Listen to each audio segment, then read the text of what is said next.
Sejam muito bem-vindos ao Rota dos Concursos, o programa criado para te ajudar a chegar cada vez mais perto da sua aprovação. Eu sou Rodrigo Lima e estou aqui todas as segundas-feiras, às 19 horas, para permitir com que essa sua caminhada, sua trajetória rumo ao seu sonho seja um pouquinho mais fácil, um pouquinho menos árdua, né? Então, e toda semana eu trago um convidado, uma convidada, para te ajudar a trazer essa experiência, o conhecimento dela, para que você possa trilhar seu caminho e consiga chegar à sua aprovação. E a convidada de hoje à noite é a Raquel Bueno, professora Raquel Bueno. Olá, Obrigada obrigada por ter aceito o convite, né? Obrigado por ter vindo trazer essa experiência. Muitos alunos me pediram no privado, toda hora, a todo programa, o pessoal me pedia, Rodrigo, chama a Raquel Bueno, ela sabe muito de processo civil, a gente precisa aprender processo civil, é muito difícil. E muito obrigado por ter Eu que agradeço o convite. Aqui, né? Bom, professor, então vamos à pergunta principal da noite. Como é que faz para aprender processo? Me ensina também, eu preciso saber disso aí. Vamos lá. Gente, a parte de processo civil, para fins de concurso, obviamente, né? Primeiro, a gente separa muito a questão de cargos, né? Eu estou muito focada aqui no GRAN em relação a cargos de tribunal, carreira de tribunal, analista, técnico. E aí, o que eu sempre recomendo? É a receitinha de bolo que não tem como falhar. Em processo, você vai pegar o código de processo civil, não precisa nem comprar, você vai lá no site do planalto.gov.br, você vai fazer a leitura da lei seca. Então, com base no edital, que já abriu, ou no último edital daquele concurso, você vai pegar e vai pegar os artigos. Então, normalmente, pelos temas, você já consegue localizar no próprio código. Então, a leitura da lei seca hoje resolve mais de 50% das questões em prova. Mas você acha que a pessoa que está iniciando, ela deve ir direto para a lei seca ou pegar uma videoaula, pegar uma doutrina, pegar uma aula da professora? Se ela puder pegar videoaula, com certeza eu sou a pessoa mais fã do mundo de videoaula, né? Videoaula. Até para preparação própria mesmo, eu adoro videoaula. Então tem aqueles professores, eu sempre até cito em aula, né? Fred G. Júnior, Daniel Amorim, que são hoje os tops do processo. Sim. E eu adoro as videoaulas deles. Então assim, eles disponibilizam também e a minha atualização fica por conta de videoaula também. Então é claro, né? Eu leio doutrina e tudo mais. Mas se a pessoa tiver oportunidade de videoaula, ótimo, tá? Por quê? Porque na videoaula o professor ele vai o quê? Ele vai dar o beabazinho, bem bonitinho, né? Legal. Então, Raquel, mas eu quero começar pela lei seca. Não tem problema. Então você vai fazer a leitura da lei seca, principalmente as pessoas que não têm, por exemplo, Raquel, eu não sou da área jurídica. Então, eu gosto muito da videoaula para quem, né? Raquel, eu vou fazer cargo de técnico e eu não sou da área jurídica. Então, se você vai fazer cargo de técnico e não é da área jurídica, o ideal realmente é uma videoaula para dar aquela introdução. Por quê? Porque a terminologia da lei, ela é muito técnica. Sim. Então você pode ficar um pouco o tempo todo com dicionário, ficar sem entender, né? Então assim, o GRAN disponibiliza vários eventos, a gente tem aqui, cursos inteiros, que se você acompanhar a aula ao vivo, depois ela não fica disponível, mas se você acompanhar na hora, então assim, já se inscreve no canal, vai para a videoaula e aí leituras de lei seca. Dependendo do cargo, normalmente cargos de analista, e aí vale também defensor, juiz, claro que você tem que aprofundar, né, gente? Você vai ter que ter uma boa doutrina, normalmente o próprio edital, ele já te direciona para uma doutrina, um doutrinador, né, dos examinadores. Sim.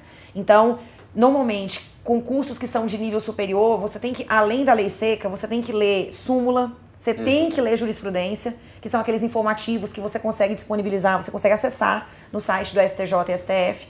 Para técnico, eu normalmente ficaria com videoaula, ficaria com a leitura da lei seca e resolução de questões. E nós temos também, né? Agora o GRAN disponibiliza também, a gente tem bancos de questões, então assim, agora tá tudo aqui.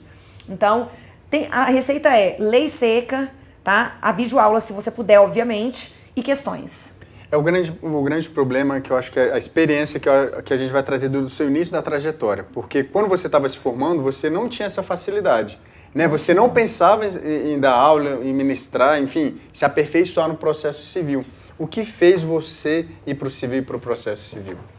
Na verdade, para mim foi a prática. Foi a prática. Porque aí, logo que eu me formei, eu já comecei a advogar. E eu até conversava com o Rodrigo, eu fui, durante um bom tempo, orientadora da área civil. Então, eu comandava os estagiários do Núcleo de Prática Jurídica da Universidade Católica de Brasília. Então, assim, eu ensinava as pessoas como era fazer a petição, como era a tramitação do processo. Então, eu tinha que saber. Então, ali foi uma experiência marcante para mim. Por quê? Porque eu vivia o processo. Né? Quando você começa a advogar muito, então não tem para onde fugir. Sim. Você vive o processo, você vive o procedimento. Sim. Então, é igual eu falo. Quem vai fazer concurso de carreira de tribunal, tudo que eu falo em aula só vai fazer sentido realmente quando você estiver lá do outro lado do balcão, mexendo com o processo, paginando, conversando com o juiz, dando andamento. Então só vai, na etapa de preparação, muitas coisas você memoriza, você decora mesmo, vai no automático, de tanto fazer questão, de tanto ouvir aula, vai no automático, porque às vezes as pessoas ficam assim, Raquel, eu não entendo. Não tem que entender, não, nessa primeira fase. E eu acho que eu até consigo fazer umas façanhas, porque eu eu dou uns exemplos muito loucos lá em aula, e aí eu tento fazer com que a coisa seja uma brincadeira de casinha mesmo, sabe? Assim, pra não... Aí eu falo, ó, no momento certo, tudo que você quer fazer sentido, você vai me agradecer, mas agora tenta só conseguir se concatenar logicamente aqui comigo, né? Saber onde é que eu pego, como fazer questões, porque tem isso também. Sim. O concurso, às vezes você tem alunos que estão bem preparados, mas ele não sabe fazer prova. Então por isso que a gente fala, tem que fazer questão, tem que conhecer a sua banca, né? Por isso que é interessante o foco, porque a pessoa fala assim, eu quero tal cargo. Ah, não, mas eu quero fazer esse aqui também no meio do caminho, eu quero fazer o outro. Aí as bancas são diferentes, as propostas são diferentes de aprofundamento.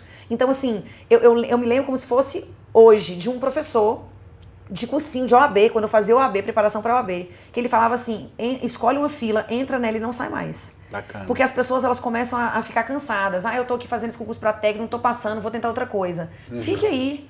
Né? Insista um pouco mais, porque aí é a persistência que vai fazer você ter essa maturidade. Sim, com certeza. Né? Porque às vezes falta maturidade. Sim. A gente conversava isso no intervalo. Se tivessem me jogado em cursinho quando eu me formei, eu tinha ficado louca. Eu tinha alucinado. Por quê? Porque o aluno do cursinho, ele é muito mais exigente, ele já tem uma base do que o aluno da graduação, que está começando ali agora, né, fazendo direito. Então, assim, na minha vida, tudo teve o seu momento certo. Hoje eu tenho essa consciência. Na época eu falava, nossa, mas por que eu não consigo entrar em cursinho? Por que ninguém me chama para dar aula em pós-graduação? Eu consigo, eu me dedico, eu sou esforçada. E aí hoje eu agradeço a Deus infinitamente, porque Deus soube o momento certo de me colocar em cada lugarzinho. E aí a gente vai, né, não sei ainda para onde eu ainda irei, mas eu sei que a gente tem que ter essa consciência de maturidade intelectual. Que às vezes a gente é esforçado, a gente é inteligente, mas você não tem maturidade intelectual. Então por isso que eu falo, escolhe uma fila, faça uma escolha certa. É isso que você quer? Ou é só o salário que te prende? Porque eu acho que isso é importante também. Você tem dom para isso? Né? Às vezes eu vejo amigos falando, quero ser defensor por causa do salário, quero ser juiz. Eu falei assim, você tem noção da rotina? Você tem noção da rotina do juiz? Você está preparado para isso? Para decidir vida, né? Para defender pessoas em qualquer situação que seja? Então, você tem que ter aquilo que te motiva realmente, entrar na sua fila e ficar lá até você passar. Com certeza. Então, é o que a Elisa Gomes falou ali, né? Ela falou, eu não sou da área e fico perdida em processo civil. Mas é isso mesmo, você vai ficar perdida mesmo, que é uma matéria complexa, difícil. E a experiência que eu queria trazer da professora Raquel é exatamente essa, ela teve que vivenciar o direito. Né? Não adianta você ficar só no mundo da teoria. Então, olha as dicas que ela deu aqui, muito importantes. Antes de você chegar na lei seca, vivencie, pegue uma aula da professora, veja como ela falou alguma palavra diferente, vai atrás do dicionário, se ela conceituar lá, pega um material, dê uma lidinha no conceito daquela palavra. Ganhe vocabulário. Você tem que ganhar um vocabulário juridiquês para saber o que acontece. Teve um participante lá do Instagram que mandou, o Thiago Queiroz. Ele mandou assim, litisconsórcio facultativo multitudinário e agravo de instrumento. Eu falei, nossa, é um palavrão aqui. Pra mim já faz tempo que eu vivi isso.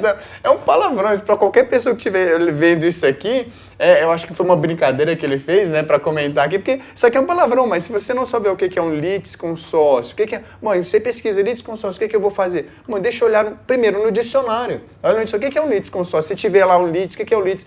A partir do momento que você ganha o vocabulário da palavra, aí você tá pronto para ir pra lei seca. Porque se você... que eu falo? Porque a lei, a norma, não está ali na lei, naquelas letrinhas que estão ali. Está na ideia. Né? Então está na ideia que está escrita ali. Só que foi uma forma do homem, que o homem arranjou de tirar aquela ideia, aquela norma que está aqui no nosso meio, de deixar aquilo registrado lá. Para você entender o que está escrito, você tem que ter facilitador, né? Você tem que ter um conhecimento prévio naquilo que é o que você faz nas suas aulas, né? Nas suas aulas você fala, o que é um litisconsórcio? O que é um litisconsórcio, professor? Explica pro pessoal. Vamos lá, gente, litisconsórcio, eu sempre falo, quando você tem mais de uma parte no polo ativo ou no polo passivo da demanda. Então, assim, se você tem mais de um autor, duas amigas que foram roubadas no shopping entraram com ação contra o shopping.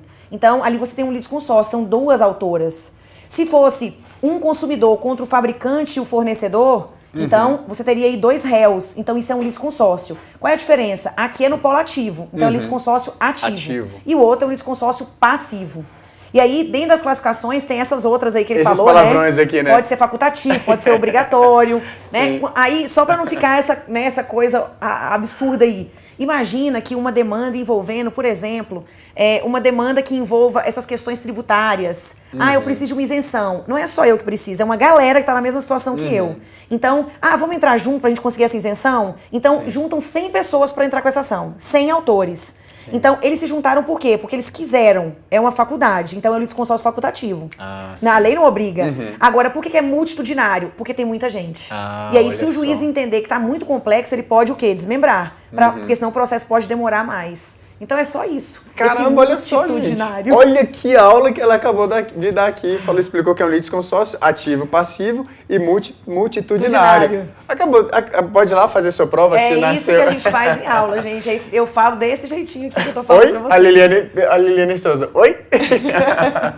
Mas é exatamente isso. É isso, gente. Eu acho o professor, o bom professor, eu gosto de trazer esse... Eu vou falar um exemplo daqui a pouco, mas o bom professor é aquele que consegue trazer a realidade pra gente. Então, assim, consegue trazer a realidade pro aluno, consegue materializar aquilo, consegue dar forma pro direito, consegue dar forma pro conceito. Então, assim, eu acho que é por isso que os alunos gostam tanto de você, porque você consegue trazer... Você acabou de falar de uma forma tão simples que você trouxe pra realidade deles. Gente, esse foi o programa de hoje. Muito obrigado pela participação de todos. Se vocês gostaram, dê o likezinho aí. Mais só para fechar a mensagem. Se você pudesse dar um dom para quem está nos assistindo, que dom seria esse?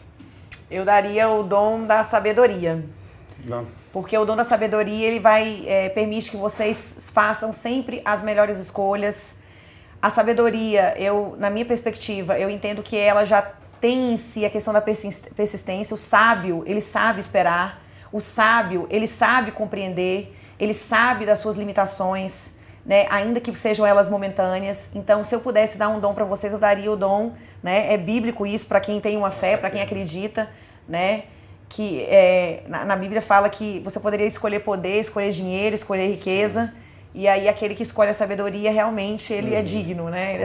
O sábio, ele é digno, porque ele vai saber ter a resiliência, a paciência, a persistência.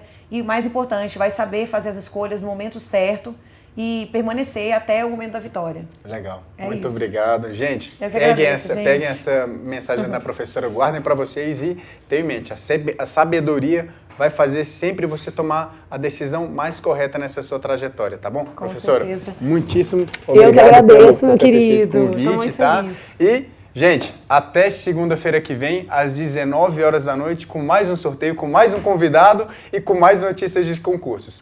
Até lá. Boa noite.